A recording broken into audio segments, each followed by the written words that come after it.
ओम श्री गणेशाय नमः। ओम वक्रतुंड महाकाय कोटि सूर्य समप्रभ निर्विघ्नं कुरु मे देव सर्वकार्येषु सर्वदा। ओम गजाननं भूतगणादिसेवितं कपित्थजम्बूफलचारुभक्षणम् उमासुतं शोकविनाशकारकं नमामि विघ्नेश्वर पादपङ्कजम्।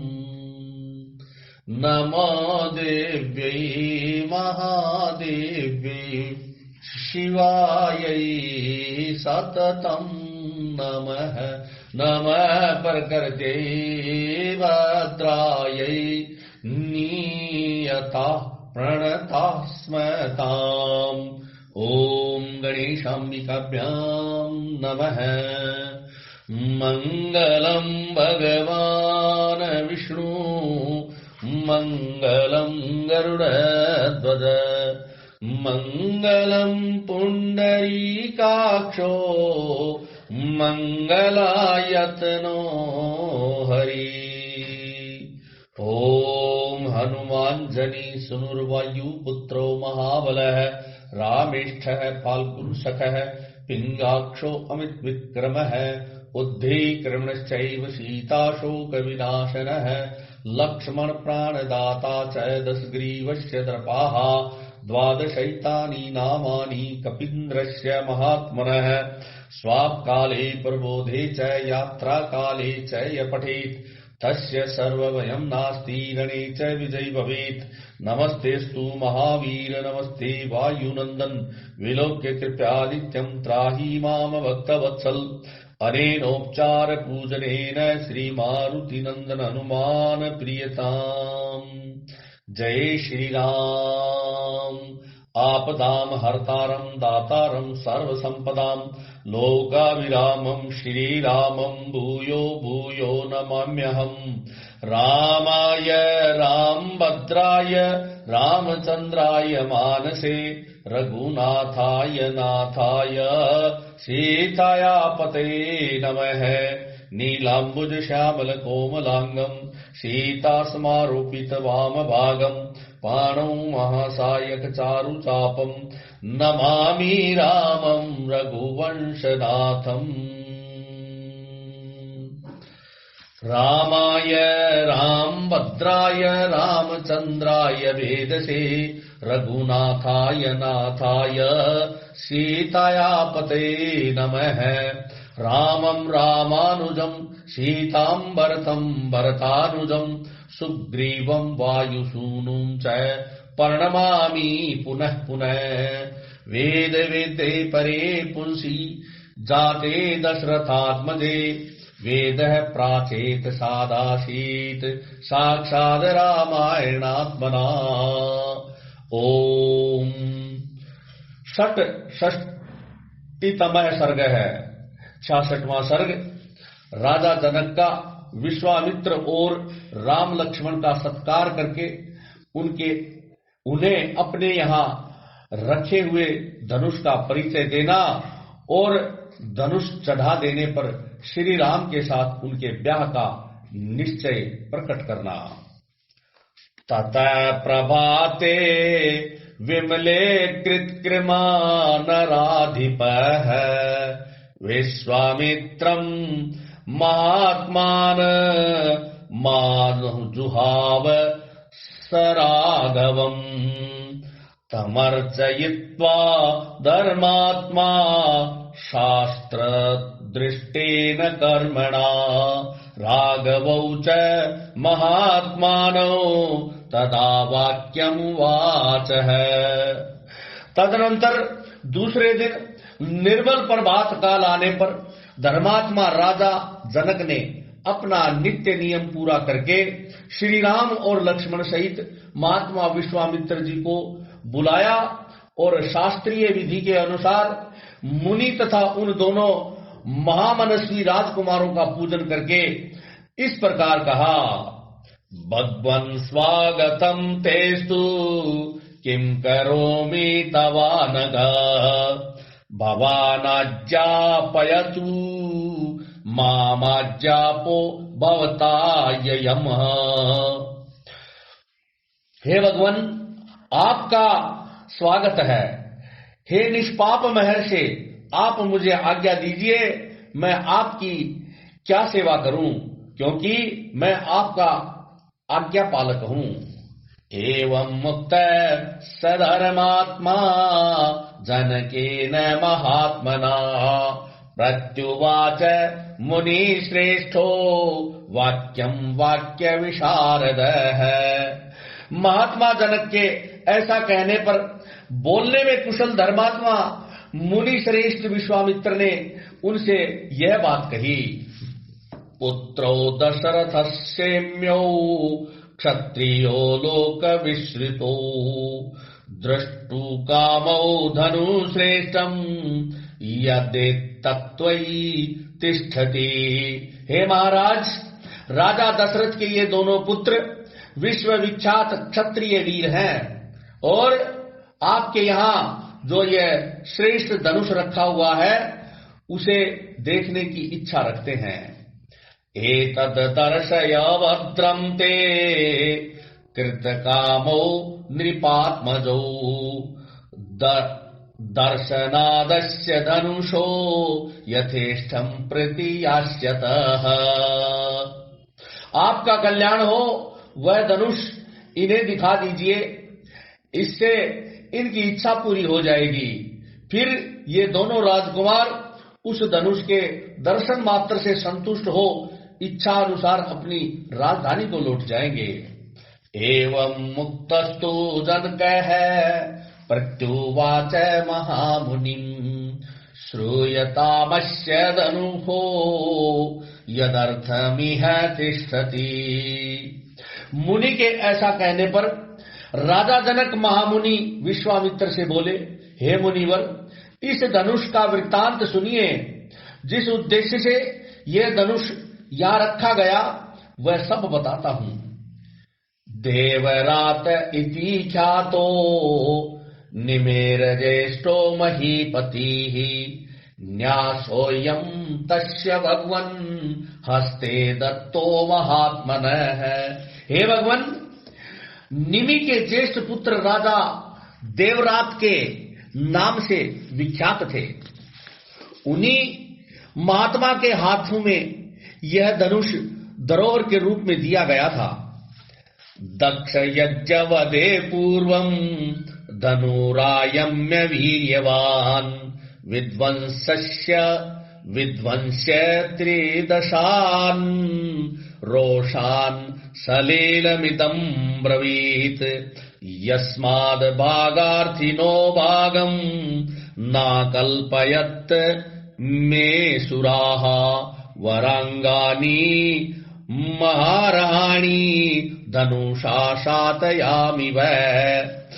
कहते हैं, पूर्व काल में दक्ष यज्ञ विध्वंस के समय परम पराक्रमी भगवान शंकर ने खेल खेल में ही रोष पूर्वक इस धनुष को उठाकर यज्ञ विध्वंस के पश्चात देवताओं से कहा, हे देवगण, मैं यज्ञ में भाग प्राप्त करना चाहता था, किंतु तुम लोगों ने नहीं दिया। इसलिए इस धनुष से मैं तुम सब लोगों के परम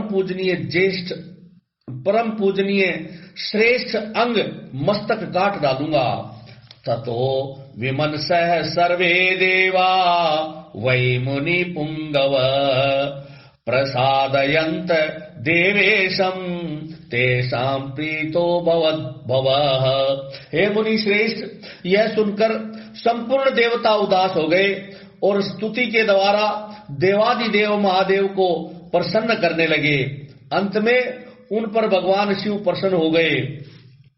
प्रीति युक्तस्तु सर्वेषां ददौ तेषां महात्मनां तदेतद् देवदेवस्य धनुरत्नं महात्मनः न्यासभूतं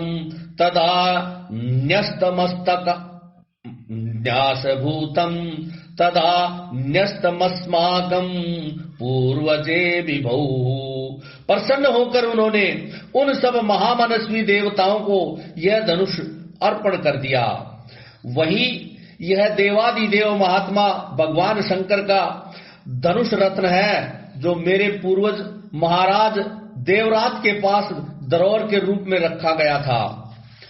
अथ में कृशतः क्षेत्रम लागलादुत्थिता ततः क्षेत्रम शोधयता लब्धा नामना सीतेति विश्रुता भूतलादुत्थिता साधु व्यवर्धत ममात्मजा। एक दिन मैं यज्ञ के लिए भूमि शोधन करते समय खेत में हल चला रहा था।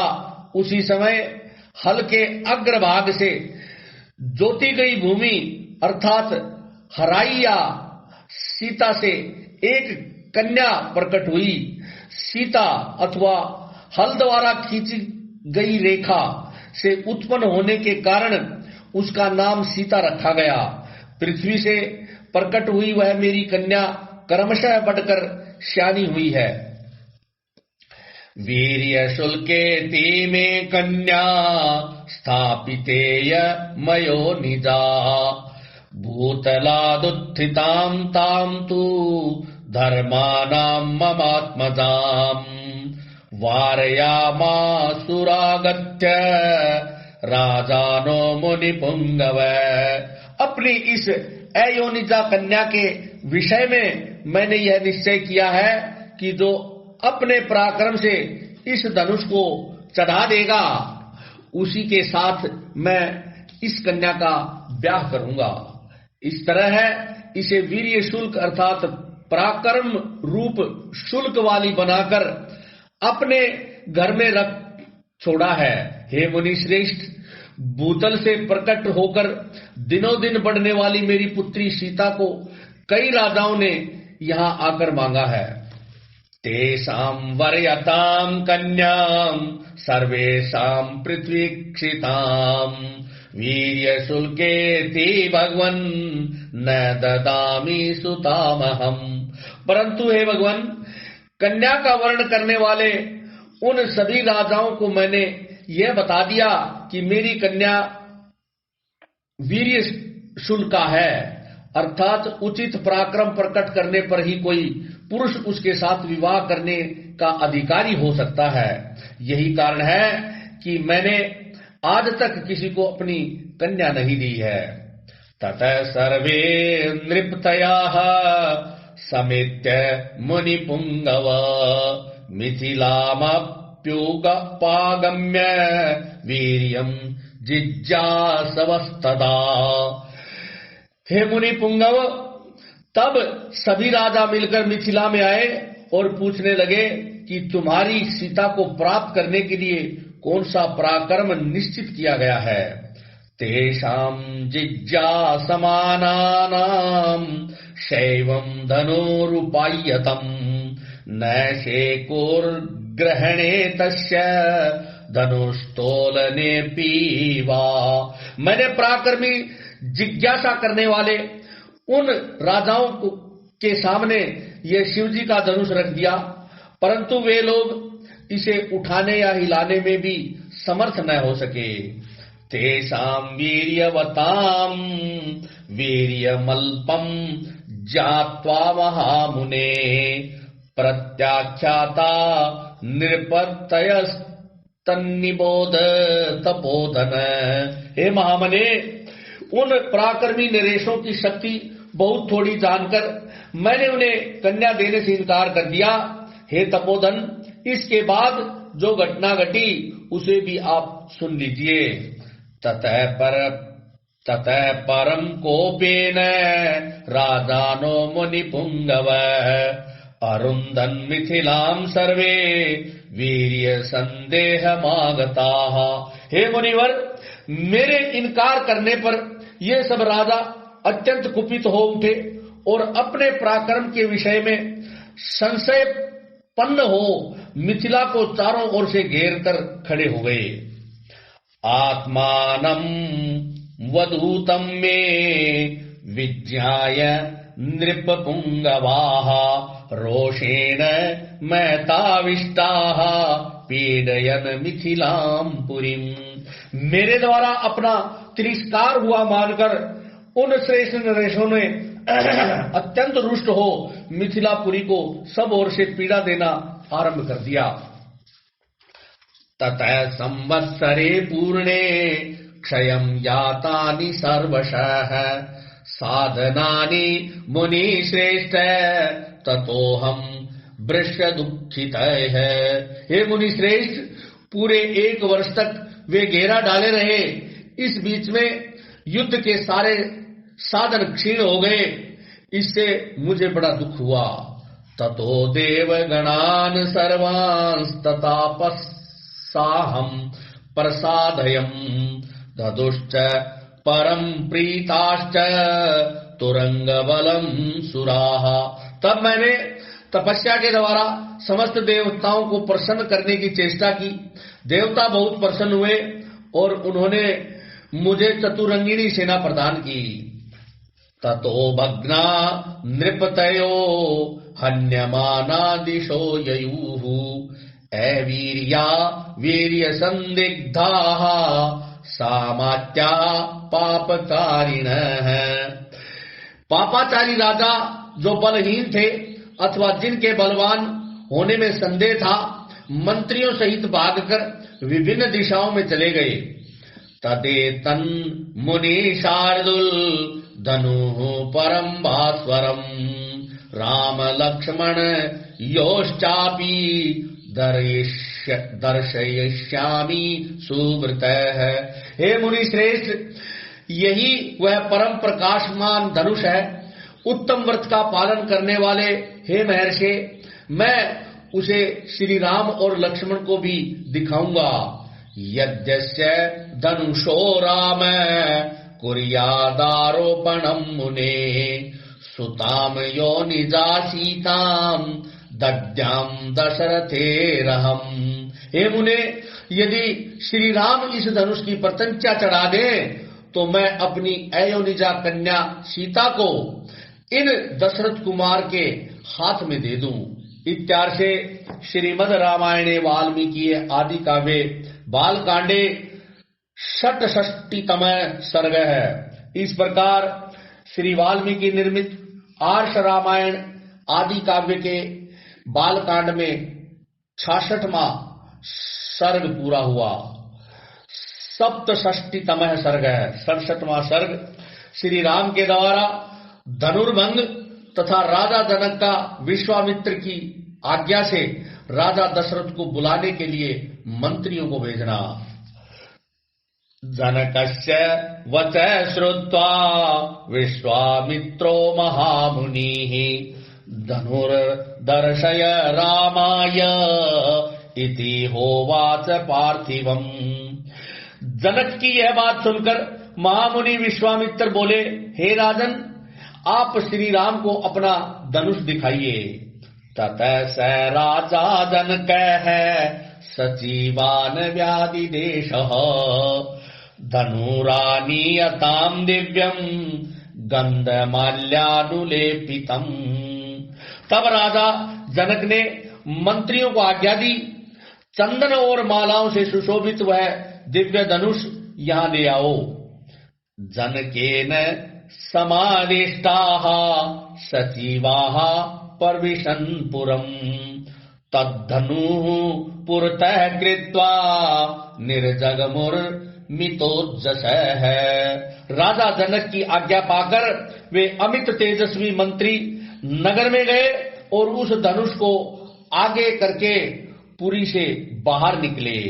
निर्णाम शतानि 50 व्यायातानां महात्मनां मंजूषाट मष्ट चक्राम ताम समूहस्ते कथंचन।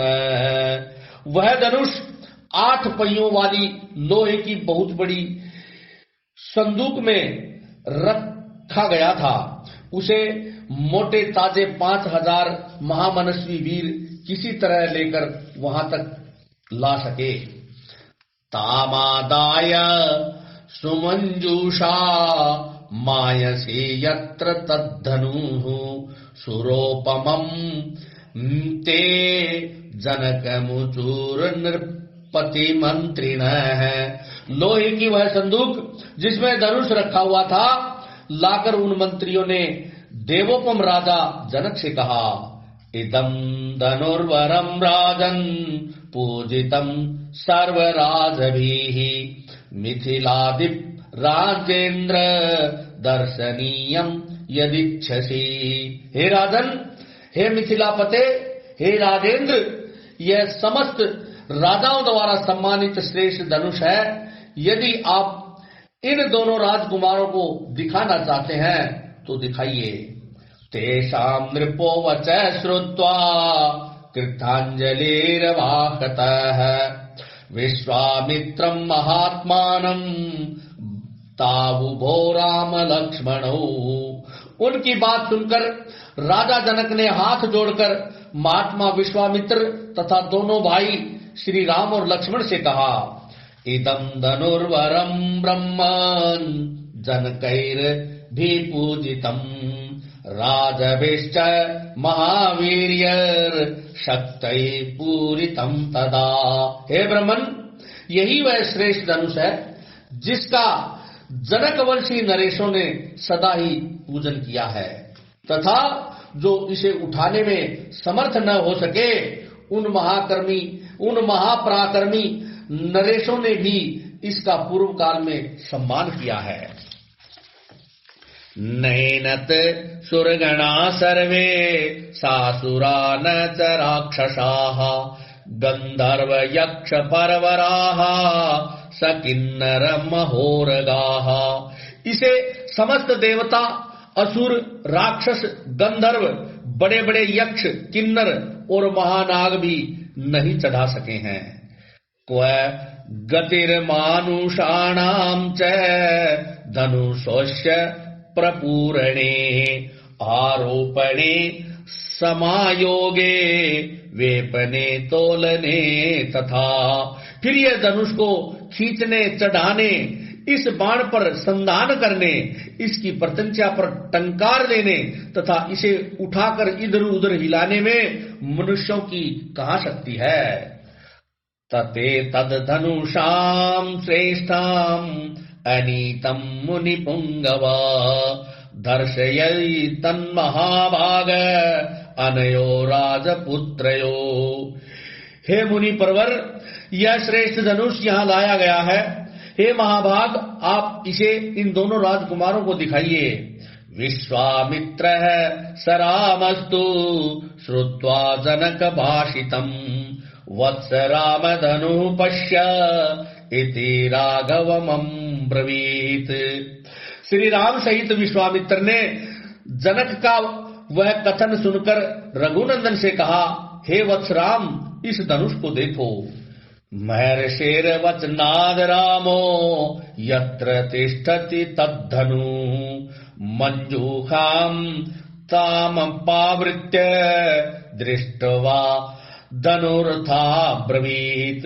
महर्षि की आज्ञा से श्री राम ने जिसमें वह धनुष था उस संदूक को खोलकर उस धनुष को देखा और कहा, इदं धनुर्वरं दिव्यं संस्पृशामि है पाणिना यत्नवांश गमिष्यामि तोलने पूरणे पिवा।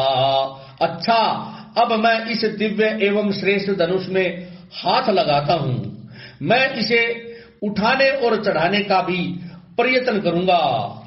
बाढ़ मित्याम ब्रवीद राजा मुनिश्च संभाषत लीलयास धनुर्मध्ये जाग्राह वचनान् मुनेः पश्यताम् नृसहस्राणां बहूनां रघुनन्दनः आरोपयत्स धर्मात्मा सलीलमिव तद्धनुः।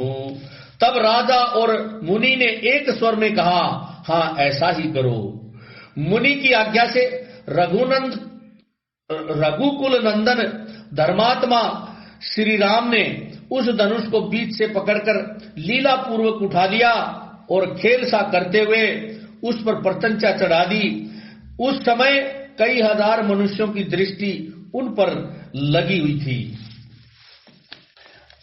आरोपयित्वा मोर्वीं च पूरयामास तद्धनु तद बभंज धनुर्मध्ये नरश्रेष्ठो महायशाः। प्रत्यंचा चढ़ाकर महायशस्वी नरश्रेष्ठ श्री राम ने जो ही उस धनुष को कान तक खींचा त्यों ही वह बीच से टूट गया। तस्य शब्दो महानाशिन्नीर घात सम्मनिस्वन है भूमिस्कंपश्च सुमहान पर्वतस्यैव वीर्यतः। टूटते समय उससे वज्रपात के समान बड़ी भारी आवाज हुई। ऐसा जान पड़ा मानो पर्वत फट पड़ा हो। उस समय महान भूकंप आ गया। निपेतुश्च नरा सर्वे तेन शब्देन मोहिताः वर्जयित्वा मुनिवरं राजानं तौ च राघवो। मुनिवर विश्वामित्र, राजा जनक तथा रघुकुल भूषण दोनों भाई श्री राम और लक्ष्मण को छोड़कर शेष जितने लोग वहां खड़े थे वे सब धनुष टूटने के उस भयंकर शब्द से मूर्छित होकर गिर पड़े।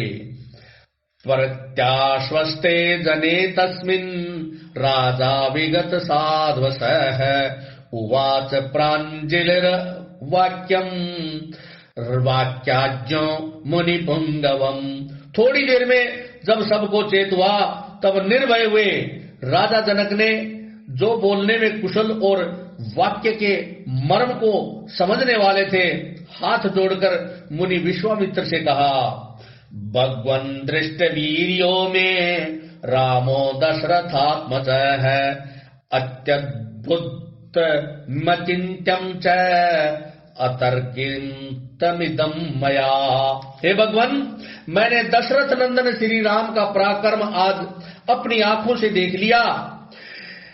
महादेव जी के धनुष को चढ़ाना यह अत्यंत अद्भुत, अचिंत्य और अतार्किक घटना है। जनकानां कुले कीर्तिं आहरिष्यति मे सुता सीता भर्तारमासाद्य रामं दशरथात्मज। मेरी पुत्री सीता दशरथ कुमार श्री राम को पति रूप में प्राप्त करके जनक वंश की कीर्ति का विस्तार करेगी। मम सत्या प्रतिज्ञा सा वीर्य शुल्केति कौशिक सीता प्राणैर बहुमता देया रामाय मे सुता। हे कुशिक नंदन, मैंने सीता को वीर्य शुल्का अर्थात पराक्रम रूपी शुल्क से ही प्राप्त होने वाली बताकर जो प्रतिज्ञा की थी वह आज सत्य एवं सफल हो गई। सीता मेरे लिए प्राणों से भी बढ़कर है। अपनी यह पुत्री मैं श्री राम को समर्पित करूंगा। भवतोन्मते ब्रह्मन् शीघ्रं गच्छतु मंत्रिणः मम कौशिक भद्रं ते अयोध्यां त्वरितारथैः राजानं प्रसृतैर्वाक्यैरानयन्तु पुरं मम प्रदानं वीर्यशुल्कायाः कथयन्तु च सर्वशः। हे ब्रह्मन्, हे कुशिक नंदन, आपका कल्याण हो। यदि आपकी आज्ञा हो तो मेरे मंत्री रथ पर सवार होकर बड़ी शीघ्रता के साथ शीघ्र ही अयोध्या को जाएं और विनय युक्त वचनों द्वारा महाराज दशरथ को मेरे नगर में लिवा लाएं। साथ ही यहाँ का सब समाचार बताकर यह निवेदन करें कि जिसके लिए पराक्रम का ही शुल्क नियत किया गया था उस राजकुमारी सीता का विवाह श्री रामचंद्र के साथ होने जा रहा है। मुनि गुप्तो च काकुतस्थो कथयन्तु नृपाय वै प्रीतियुक्तं तु राजानां आनयन्तु सुशीघ्रगाः। हे ये लोग महाराज दशरथ से यह भी कह दे कि आपके दोनों पुत्र श्री राम और लक्ष्मण विश्वामित्र जी के द्वारा सुरक्षित हो मिथिला में पहुंच गए हैं। इस प्रकार प्रीति युक्त हुए राजा दशरथ को ये शीघ्रगामी सचिव जल्द यहाँ बुला लाए। कौशिकस्तु तथेत्याह राजा चावाश्य मंत्रिणः अयोध्यां प्रेषयामास धर्मात्मा कृत शासनान् यथावृत्तं समाख्यातुं मानेतुं च नृपं तथा। विश्वामित्र ने तथास्तु कहकर राजा की बात का समर्थन किया। तब धर्मात्मा राजा जनक ने अपनी आज्ञा का पालन करने वाले मंत्रियों को समझा बुझाकर यहाँ का ठीक ठीक समाचार महाराज दशरथ को बताने और उन्हें मिथिलापुरी में ले आने के लिए भेज दिया। इत्यार्षे श्रीमद् रामायणे वाल्मीकि आदि काव्ये बालकांडे सप्तषष्टितमः सर्ग है। इस प्रकार श्री वाल्मीकि निर्मित आर्ष रामायण आदि काव्य के बालकांड में 67वां सर्ग पूरा हुआ। अष्टषष्टितमः सर्ग है। 68वां सर्ग राजा जनक का संदेश पाकर मंत्रियों सहित महाराज दशरथ का मिथिला जाने के लिए उद्यत होना। जनकेन समाविष्टा दूतास्ते क्वलांत वाहनाः त्रिरात्रमुषिता मार्गे तेयोध्यां परविशन पुरीम। राजा जनक की आज्ञा पाकर उनके दूत अयोध्या के लिए प्रस्थित हुए। रास्ते में वाहनों के थक जाने के कारण 3 रात विश्राम करके चौथे दिन वे अयोध्यापुरी में जा पहुंचे। ते राजा वचनाद गत्वा राजवेशं प्रवेशिताः ददर्श शुरदेव संकाशं वृद्धं दशरथं नृपम्। राजा की आज्ञा से उनका राजमहल में प्रवेश हुआ। वहां जाकर उन्होंने देवतुल्य तेजस्वी बूढ़े महाराज दशरथ का दर्शन किया। बद्धांजलि पुटा सर्वे दूता विगत साध्वसाः राजानं प्रसृतं वाक्यं ब्रुवन् मधुराक्षरम्। मैथिलो जनको राजा साग्निहोत्र पुरस्कृतः मुहुर्मुहुर् मधुर्या स्नेह संरक्तया गिरा कुशलं चाव्ययं चैव सोपाध्याय पुरोहितम्। जनकस्त्वां महाराज पृच्छते सपुरस्सरम्। उन सभी दूतों ने दोनों हाथ जोड़कर निर्भय होकर राजा से मधुर वाणी में यह विनय युक्त बात कही, हे महाराज, मिथिलापति राजा जनक ने अग्निहोत्र की अग्नि को सामने रखकर स्नेह युक्त मधुर वाणी में सेवकों सहित आपका तथा आपके उपाध्याय और पुरोहितों का बारंबार कुशल मंगल पूछा है। षष्ठवा कुशलमव्यग्रम वैदेहो मिथिलाधिपः कौशिकानुमते वाक्यम भवन्ते दमब्रवीत। इस प्रकार व्याग्रता रहित कुशल पूछकर मिथिलापति विदेहराज ने महर्षि विश्वामित्र की आज्ञा से आपको यह संदेश भेजा है। पूर्वं प्रतिज्ञा विदिता वीर्य शुल्का ममात्मजा राजानश्च कृतामर्षा निर्वीर्या विमुखी कृताः। हे राजन, आपको मेरी पहले की बताई हुई अर्थात पहले की हुई प्रतिज्ञा का हाल मालूम होगा। मैंने अपनी पुत्री के विवाह के लिए पराक्रम का ही शुल्क विनय किया था, शुल्क नियत किया था। उसे सुनकर कितने ही राजा अमर्ष में भरे हुए आए, किंतु यहाँ पराक्रमहीन सिद्ध हुए और विमुख होकर घर लौट गए। सेयम्मं सुता राजन् विश्वामित्र पुरस्कृतैः यद्रक्षयागतैः राजन् निर्जिता तव पुत्रकैः। हे नरेश, मेरी इस कन्या को विश्वामित्र जी के साथ अकस्मात घूमते फिरते आए हुए आपके पुत्र श्री राम ने अपने पराक्रम से जीत लिया है। तत्स रत्नम धनुर्दिव्यम मध्ये भग्नम महात्मना रामेण ही महाबाहो महत्याम जन संसदी। हे महाबाहो, महात्मा श्री राम ने महान जन समुदाय के मध्य मेरे यहाँ रखे हुए रत्न स्वरूप दिव्य धनुष को बीच से तोड़ डाला है। अस्मै देया मया सीता वीर्य शुल्का महात्मने प्रतिज्ञां तरतुमिच्छामि तदनु जातुम अर्हसि। अतः मैं इन महात्मा श्री रामचंद्र जी को अपनी वीर्य शुल्का कन्या सीता प्रदान करता हूं। ऐसा करके मैं अपनी प्रतिज्ञा से पार होना चाहता हूं।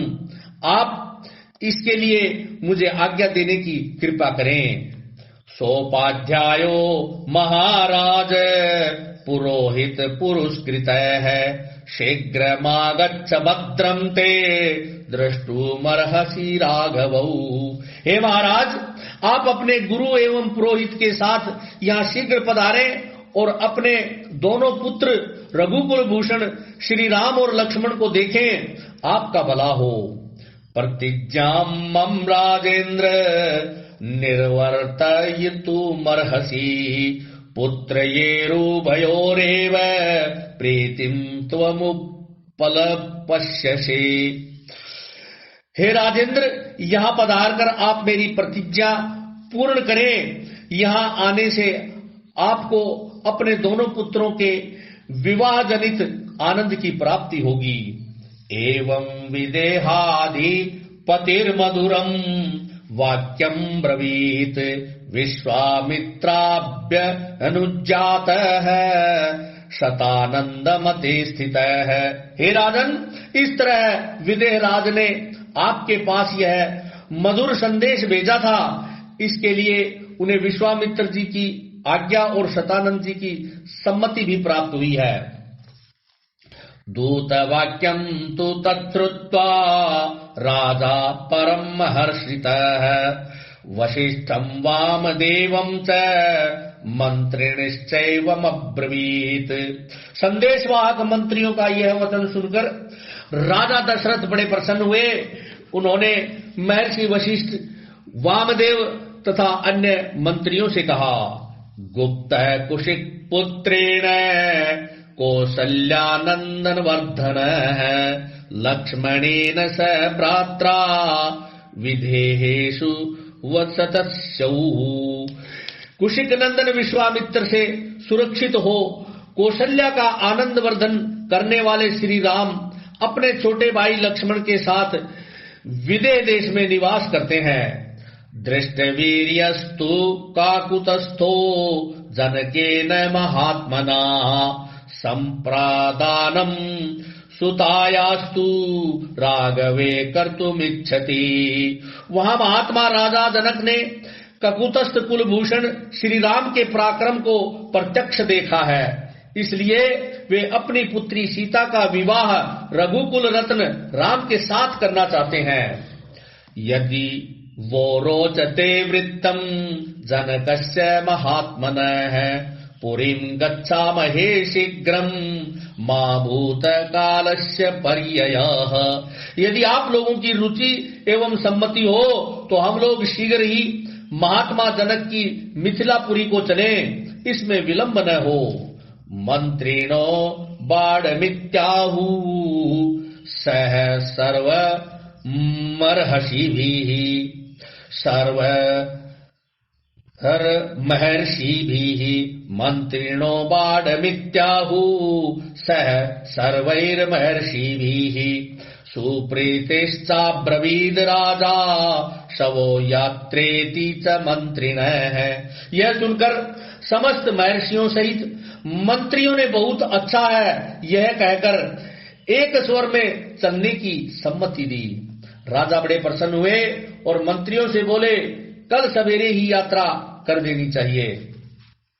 मंत्रिणस्तु नरेन्द्रस्य रात्रिं परम सत्कृताः ऊषुः प्रमुदिता सर्वे गुणैः सर्वैः समन्विताः। महाराज दशरथ के सभी मंत्री समस्त सद्गुणों से संपन्न थे। राजा ने उनका बड़ा सत्कार किया। अतः बारात चलने की बात सुनकर उन्होंने बड़े आनंद से वह रात्रि व्यतीत की। इत्यार्षे श्रीमद् रामायणे वाल्मीकि आदि काव्ये बालकांडे अष्टषष्टितमः सर्गः। इस प्रकार श्री वाल्मीकि निर्मित आर्ष रामायण आदि काव्य के बालकांड में 68वां सर्ग पूरा हुआ। जय श्री राम।